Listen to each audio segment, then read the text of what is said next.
This is Ken Jacobson, Senior Mortgage Planner and Loan Officer at Home Trust Mortgage with your weekly mortgage update for October 20th through the 24th.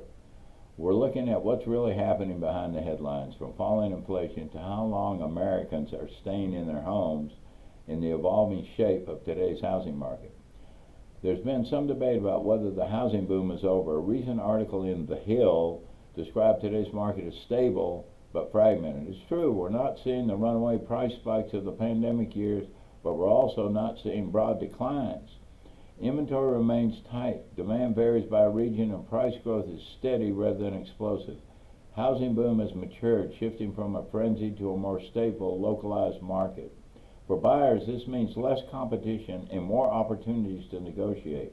For realtors, it's a reminder of how important you are with your local expertise. September CPI report showed overall inflation rose but a touch cooler than expected. Core inflation, doesn't count food and energy prices, rose as well, but year over year, core fell slightly to 3%. Cooling inflation gives the Fed more confidence to continue rate cuts, which indirectly supports better mortgage affordability.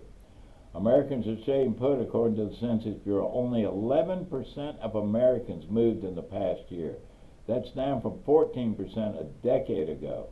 That could change quickly if rates continue to fall. With pent-up demand still building, a drop in mortgage rates could unleash a wave of new moves as people finally make the transitions they've been putting off.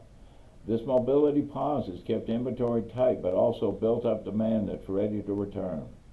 According to the Mortgage Bankers Association, average mortgage rates fell to 6.375%, down slightly from the previous week and an eighth lower than last year. Meanwhile, existing home sales are up 4.1%.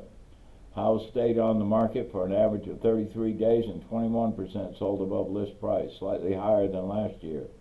These numbers reflect buyers who shopped before the rates started to decline. This means the next few reports should look even stronger. It's now day 24 of the government shutdown, making it the second longest on record. Federal workers won't get a paycheck today, and the White House has warned that military pay and food assistance programs could be at risk next month. For housing, the shutdown continues to delay some FHA loan processing, IRS income verifications, and flood insurance approvals, potentially slowing and hopefully not halting some closings. The big picture: rents are easing, inflation is cooling, and rates continue to trend lower, all positive signs for housing affordability. But until the shutdown ends and mobility picks up, we're still in a market defined by tight supply and delayed demand. If you're thinking about buying or refinancing, now's the time to act, or at least prepare.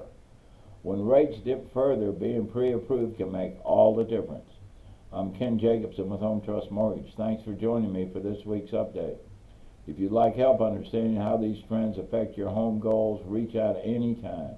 I'll see you next week with the latest on rates, housing, and the Fed's next move. Thanks for watching. Have a great day, a great weekend, and God bless you. And be safe out there.